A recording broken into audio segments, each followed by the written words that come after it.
Test లో భారత్ ఓటమి పాలైంది. 340 పరుగుల విజయ లక్ష్యంతో బరిలోకి దిగిన భారత్ జట్టు కేవలం 155 పరుగులు మాత్రమే చేసి ఆలౌట్ అయింది. టీమిండియాలో యశస్వి జైస్వాల్, రిషబ్ పంత్ మినహా మిగిలిన వారంతా సింగిల్ డిజిట్ కే పరిమితమయ్యారు. జైస్వాల్ 84, రిషబ్ పంత్ 30 రన్స్ చేశారు. కెప్టెన్ రోహిత్ 9, కోహ్లీ 5, ఆకాష్ దీప్ 7, జడేజా 2, నితీష్ రెడ్డి 1 రన్ చేసి అవుట్ అయ్యారు. ఇక కేఎల్ రాహుల్, బుమ్రా డకౌట్ అయ్యారు. 5 టెస్టుల బౌలర్ గవాస్కర్ ట్రోఫీలో ఆస్ట్రేలియా 2-1 ఆధిక్యంలో నిలిచింది. చివరి టెస్టు మ్యాచ్ జనవరి 3న సిడ్నీ వేదికగా జరగనుంది.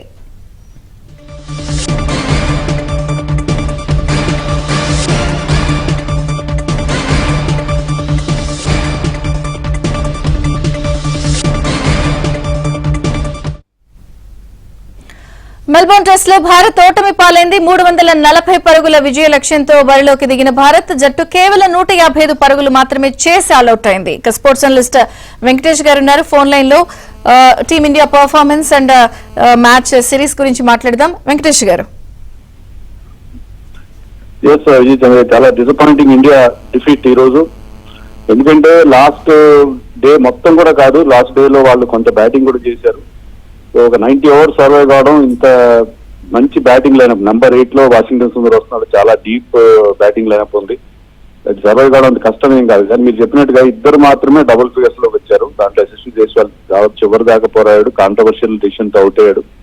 Rishabh Pant between lunch and tea వాళ్ళిద్దరూ ఒక వికెట్ కూడా పడకుండా మనకి హోప్స్ రైజ్ చేశారు. కానీ టీ తర్వాత అతను కూడా ఎప్పటిలాగే ఒక ఫాల్స్ షాట్ ఆడి అవుట్ అయిపోవడం, మిగతా వాళ్ళు కనీసం డబుల్ ఫిగర్స్ రాకపోవడం అనేది మనం బాగా బాధించింది. సో ఈ బ్యాటింగ్ ఫెయిల్యూర్ ఈ టూర్ మొత్తంలో మన ఇబ్బంది పెడతానే ఉంది. ముఖ్యంగా మన senior players, modern day greats Virat Kohli కానీ రోహిత్ శర్మ, వీళ్ళిద్దరు ఫెయిల్యూర్ మన టీం బాగా హర్ట్ చేస్తా ఉంది. రోహిత్ శర్మ అయితే ఏ మాత్రం ఫామ్ లో లేడు. Is Ben walking wicket through out the tour. మొత్తం అన్ని మ్యాచ్ లో కూడా అతను ఘోరంగా ఫీల్ అయ్యాడు. విరాట్ కోహ్లీ ఒక సెంచరీ చేసినప్పటికీ మిగతా ఏ ఇన్నింగ్స్ లో కూడా మనకి ఎలాంటి కాన్ఫిడెన్స్ ఇవ్వలేదు. సుదీర్ఘమైన ఇన్నింగ్స్ ఆడే దగ్గర ఏమైనా తడబడ్డారా? తొందరగా ఫినిష్ చేయాలనుకున్నారా? లేకపోతే ఎందుకు ఇలా తొందరపడ్డారంటారు? తొందర అయితే పడలేదు ఈసారి, ఎందుకంటే లక్ష్యం కోసం వెళ్ళినట్టుగా లేదు. మన వాళ్ళు డ్రా కోసం ఆడారు. కానీ ఏమైందంటే ఆ రిషబ్ పంత్ ఆడిన షాట్ టీ బిట్వీన్ లంచ్ అండ్ టీ మనకి ఒక్క వికెట్ కూడా పడలేదు. 7 వికెట్లు ఉన్నాయి చేతిలో. మనం ఇంకా 40 ఓవర్ల ఆట మిగిలి ఉంటుంది లంచ్ తర్వాత, టీ తర్వాత. సో ఆ 40 ఓవర్లు ఆడడం విత్ 7 వికెట్స్ ఇన్ హ్యాండ్ అది కష్టమేం కాదు. కానీ రిషబ్ పంత్ ఒక లూజ్ బాల్, ఒక లాంగ్ హాప్ ని అతను ఒక పెద్ద షాట్ ఆడే ప్రయత్నం చేశారు. అక్కడ ఆ షాట్ ఆడాల్సిన అవసరం ఏమాత్రం లేదు, ఒక రష్ ఆఫ్ బ్లడ్ షాట్ అది. సో ఆ షాట్ ఆడడం వల్ల మొత్తం అక్కడి నుంచి కొలాప్స్ స్టార్ట్ అయింది. అక్కడి నుంచి వరుసగా వికెట్లు పడ్డాయి. ఎప్పుడైతే ఒక చిన్న ఓపెనింగ్ దొరుకుతుందో ఆస్ట్రేలియన్స్ దాన్ని ఖచ్చితంగా క్యాచ్ చేసుకుంటారు. మన ఆస్ట్రేలియన్స్ కూడా మెచ్చుకోవాలి, వాళ్ళు చాలా మంచి బౌలింగ్ చేశారు. ఎక్కడ కూడా మన వాళ్ళకి ఎలాంటి లూజ్ బాల్స్ ఇవ్వలేదు, ఎలాంటి స్కోరింగ్ ఆపర్చునిటీస్ ఇవ్వలేదు. సో చాలా వాళ్ళ ఫీల్డింగ్ కానీ క్యాచింగ్ కానీ అన్ని కూడా ఎక్సలెంట్ గా ఉన్నాయి. But at the same time మన ఈ ఫెయిల్యూర్ కి ప్రధాన కారణం మన బ్యాటింగ్ ఫెయిల్యూర్. ముఖ్యంగా కోహ్లీ అండ్ రోహిత్ వాళ్ళిద్దరు ఈ batting failure and the shot selection of Rishabh Pant. First innings లో అయితే మరి దారుణమైన షాట్ అయ్యాడు. ఈ ఇన్నింగ్స్ లో కూడా అలాంటి ఒక పూర్ షాట్ తోనే అతను అవుట్ అయ్యాడు. రైట్. అండ్ ప్రత్యేకించి కొంత అంటే ఈ వివాదాస్పద నిర్ణయం మీద కూడా ఒక చర్చ నడుస్తోంది కదా జైస్వాల్ అవుట్ మీద.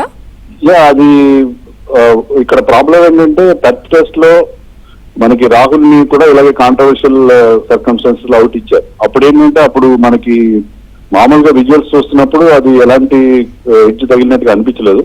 కానీ ఆ స్నికోమీటర్ లో అక్కడ స్పైక్ అనేది కనిపించింది.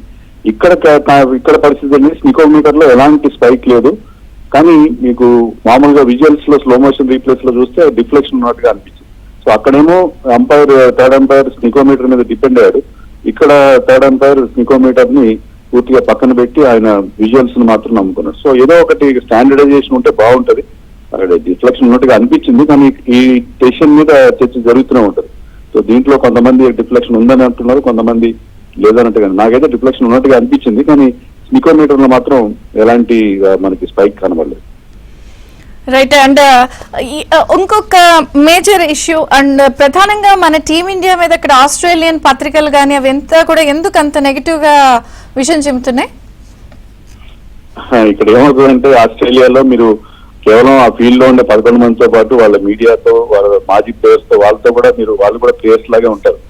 12th and 13th ప్లేయర్ లాగా ఉంటారు. వాళ్ళు ఏంటంటే మానసికంగా మన దెబ్బతీసే ప్రయత్నాలు చేస్తారు. అక్కడ పచ్చికలు కానీ విరాట్ కోహ్లీ మీద, సిరాజ్ మీద వాళ్ళు విషయం చెప్పడం, అలాగే వాళ్ళ మాజీ ప్లేయర్స్ కూడా మన టీం ని చాలా డిగ్రేడ్ చేస్తూ మాట్లాడదు. ఇవన్నీ కూడా మైండ్ గేమ్స్ అన్ని ఆస్ట్రేలియాలో ఏ టూర్కి వెళ్ళినా మనకి ఎదురవుతూనే ఉంటాయి.